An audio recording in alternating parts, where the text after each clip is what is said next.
Hello, my name is Adam McBride. I'm a science teacher at Poudre High School in Fort Collins, Colorado. Our project involves machine learning for 3D printing optimization. So let's talk about what our idea is. So we first kind of had this idea about looking at different types of models that are available. Something that I've done with my fellow teachers, the anatomy teachers at school, is to 3D print bones that they don't have for their units in teaching anatomy.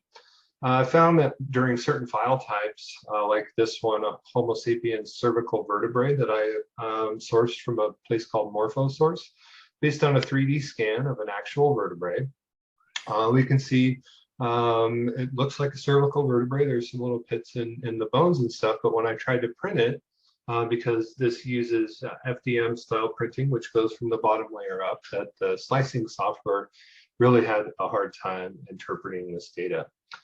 And so you can see floating pieces, you can see holes, and so you can kind of imagine this being built from the bottom up. If I actually tried to print this out, it would just look like a big mess of spaghetti. And so our idea was to say, hey, is it possible for machine learning to take something like this and maybe kind of fix that for the printer, to make the print more printable. 3D shape, though, is pretty complex. And so to simplify what we're looking at, the idea being that, any shape, 3D or 2D, can be made by polygons, and typically triangles. And so what if we just take a 2D plane like this square here, and we add a hole to it? And the first thing we saw was that, the program interpreted this as two triangles, and then when we added a hole to it, added some more triangles to it. So is there a way we could write a machine learning algorithm for something simple like this in order to close that hole for 3D printing? And then this could be applicable if we had a longer time for research to move on to 3D mesh. All right, I think that's my portion there. All right, I'm John Lufer with Mountain View High School in Uinta County School District number 4 here in Mountain View, Wyoming. And the part of the project I'm going to discuss is the methodology we used for our research and some of the results that we came up with.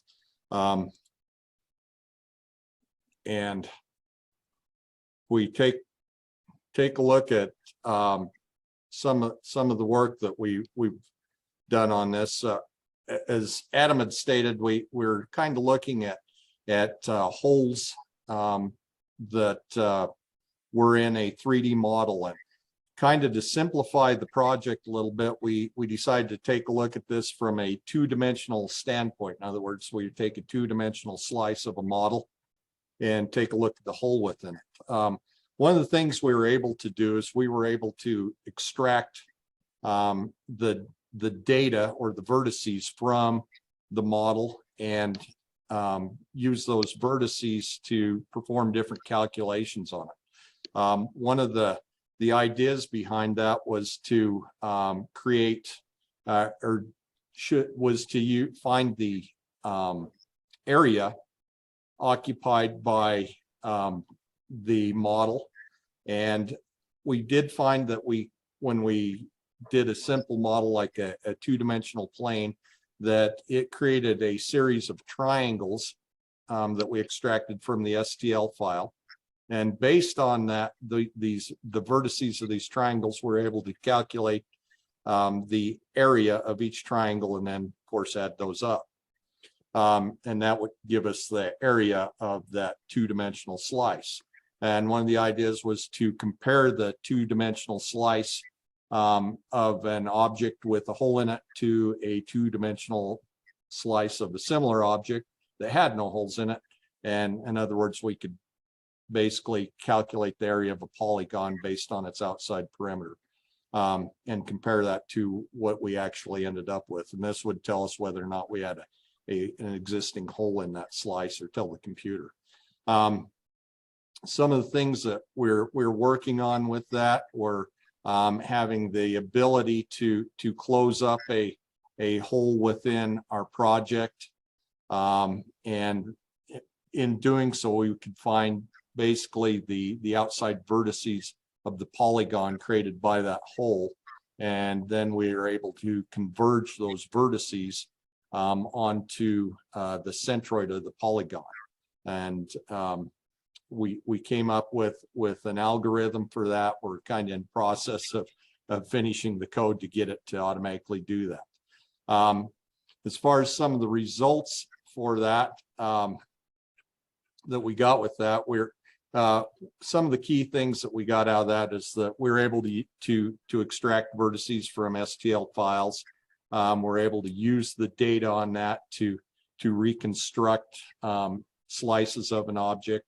Some of the limitations we ran into, of course, number one was time.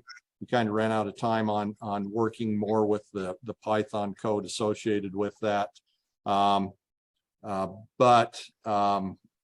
in the future for this, I think we want to find work more with optimization models to help us determine kind of the best fit for maybe some of the polygons or the holes created by those or the polygons created by the holes in the object, and also find a more suitable learning models for our data set. So, and that's kind of where we ended up with it. Next, we'll have Young speak to us.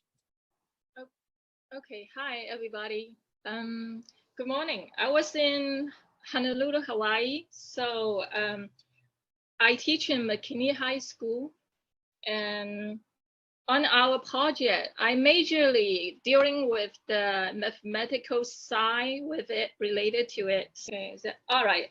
As you can tell, I was doing on the how to make 3D printing better and more efficient by using the machine learning algorithm. So they have different type of how to optimize the machine learning for this 3D application. So one of the major thing they use is called gradient descent, which is related to math concept. It's invented by Cauchy, is a mathematician in the 1800s. So as you can tell, this picture. So what they do is they imagine you are on top of the mountain and you get lost. So you want to go to this pond, this lake here. How are you going to do it? You're going to, number one, you need to figure out which direction will get you to the lowest point to the lake.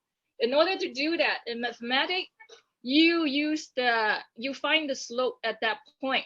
So after that, you know your direction, and then you move step by step. That's what the concept behind it. So in this machine 3D printing optimization, usually the bottom one is your error. That means your loss function, which is the mistake. So you basically want to minimize your mistake by and then improving little by little, just like you go down from where you are step by step and reach where you want to go. That's what they will do. But they do it with the computer, the formula, different type of formula. So, and okay, that's it.